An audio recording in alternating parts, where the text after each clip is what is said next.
Hai assalamualaikum, welcome to Mom Love Channel. Kali ini saya mau sharing informasi seputar dividen, so keep on watching.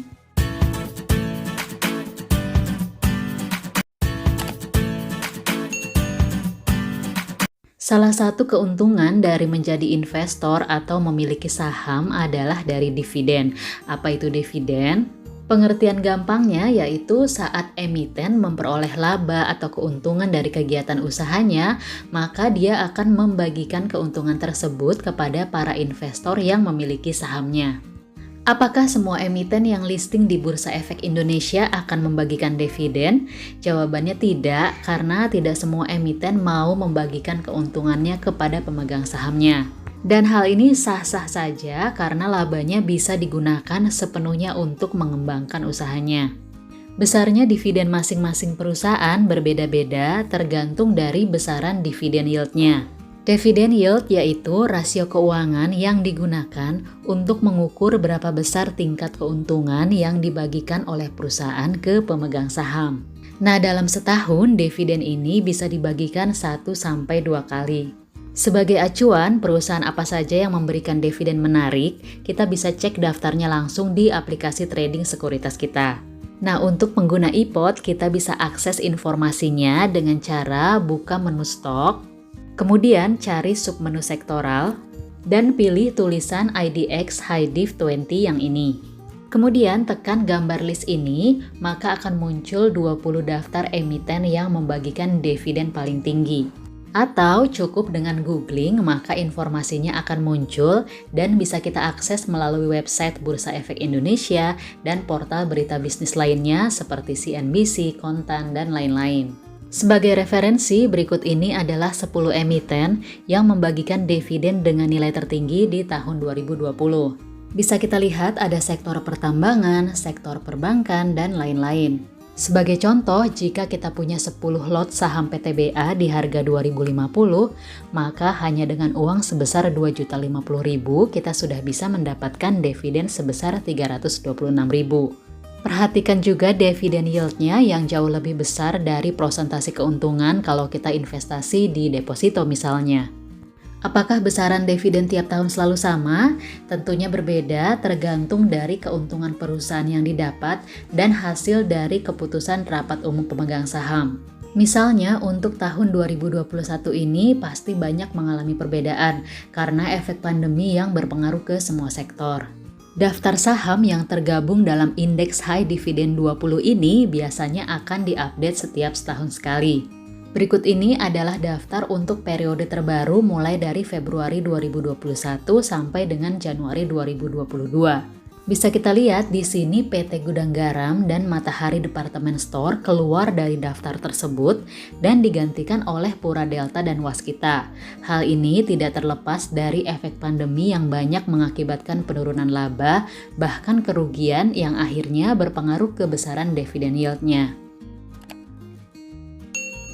Bagaimana caranya memperoleh dividen? Apakah harus memiliki sahamnya dalam waktu tertentu? Seperti yang kita ketahui, di pasar modal ada investor dan juga ada trader.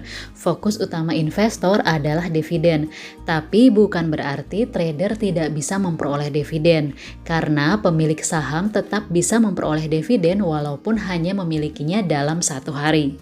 Perusahaan apa saja yang akan membagikan dividen bisa kita cek di aplikasi iPod, tinggal cek di menu Corp Action dan RUPS, atau bisa juga cek di aplikasi RTI Bisnis di menu kalender dan pilih dividen. Sebagai contoh untuk saham UNTR atau United Tractor, di sini ada informasi bahwa perusahaan tersebut akan membagikan dividen sebesar Rp473 untuk per lembar sahamnya. Cum date atau cumulative date adalah tanggal terakhir seorang investor dapat mencatatkan diri untuk memperoleh dividen dari kepemilikan suatu saham. Jadi, kalau kita membeli saham UNTR di tanggal 19 April 2021 dan tidak menjualnya sampai penutupan pasar, maka kita berhak memperoleh dividennya. Sedangkan ex-date atau expired date adalah tanggal kadaluarsa dari cum date. Jadi per tanggal 20 April 2021 ini, berapapun kita membeli sahamnya, kita tidak akan memperoleh dividennya karena sudah lewat dari cum date-nya. Untuk recording date di tanggal 21 April, ini adalah tanggal pencatatan pihak UNTR untuk melihat dan mencatat siapa saja pemegang saham perusahaannya yang akan mendapatkan pembagian dividen. Dan untuk payment date ini berarti pembayaran dividen kepada seluruh pemegang saham UNTR yang akan dilakukan pada tanggal 11 Mei 2021. Pembagian dividen biasanya dilakukan setelah diadakan rapat umum pemegang saham. Oleh karena itu, sebelumnya kita akan memperoleh email seperti ini berupa undangan untuk menghadiri RUPS dari KSEI. Ini saya contohkan untuk saham BMRI. Di aplikasi iPod juga akan ada notifikasi berupa tanda khusus di saham apa saja yang akan mempunyai agenda kegiatan. Misal di sini BBCA dan BBRI akan melakukan RUPS atau BMRI akan membagikan dividen. Setelah itu, pihak iPod akan mengirimkan email mengenai jadwal pembagian dividennya. Di sini memuat detail besaran dividen dan jadwal lengkap pembagiannya. BMRI membagikan dividen sebesar Rp220 untuk per lembar sahamnya. Jadi, misal kita memiliki 100 lot atau 1000 lembar sahamnya, maka kita berhak memperoleh dividen sebesar Rp220.000. Di sini juga diinformasikan bahwa dividen akan dibayarkan pada tanggal 12 April 2021. Kita bisa cek langsung ke aplikasi iPod apakah saldo RDN sudah bertambah, atau kita juga bisa cek di mutasi RDN. Sebagai contoh, ini saya cek di mutasi RDN melalui mBanking BCA. Pada tanggal 12 April sudah ditransfer dividen sebesar Rp220.000 tadi. Jadi, dividen yang diterima akan langsung masuk ke rekening RDN kita ya. Dari penjelasan tadi, pasti ada yang berpikir, kalau begitu nggak perlu jadi investor jangka panjang atau memiliki sahamnya lama-lama dong ya, karena pegang 1 hari saja sudah bisa dapat dividennya. Nah, itulah yang biasanya dilakukan para trader yang menjadi dividen hunter atau para pemburu dividen. Tapi yang mau menjadi dividen hunter tetap harus berhati-hati akan adanya dividen trap. Apa itu dividen trap? Ini adalah jebakan dividen. Karena yang berpikir seperti ini kan banyak ya, bukan kita aja.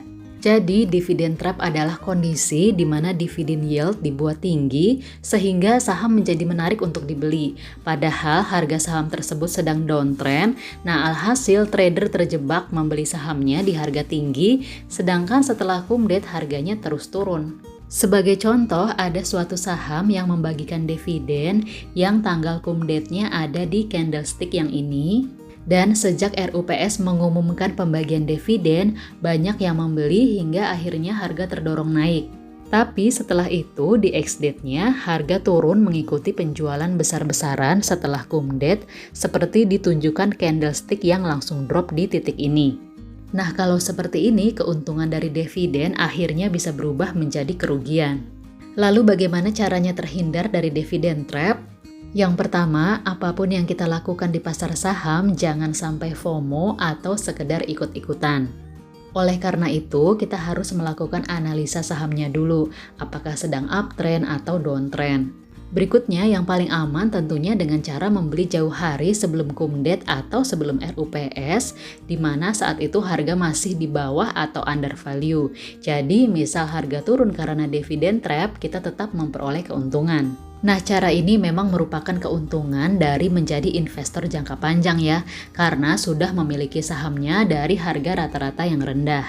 Next, kalau untuk trading bisa dipertimbangkan untuk beli jauh hari sebelum kumdet dan jual pada saat kumdet. Jadi, walaupun tidak dapat dividen, kita sudah memperoleh capital gain dari kenaikan saham menjelang pembagian dividen yang biasanya mengalami kenaikan. Berikutnya untuk trader harian, satu-satunya cara yang menjualnya pada saat ex-date. Caranya kita bisa pasang order penjualan di saat jam pre-opening bursa. Tentunya cara ini cukup beresiko ya, karena ada kemungkinan saham tidak dapat terjual karena tidak ada yang mau membeli. Tapi kondisi market tidak akan bisa ditebak, apapun bisa terjadi ya. Bisa ada dividen trap atau juga ada saham yang setelah pembagian dividen malah lanjut naik. Intinya, apapun keputusannya harus mempertimbangkan keuntungan atau kerugian yang disesuaikan dengan profil resiko kita masing-masing. Nah, itu tadi yang bisa saya sharing seputar dividen. Semoga informasi ini bermanfaat dan kita semua cuan ya. Terima kasih. Assalamualaikum.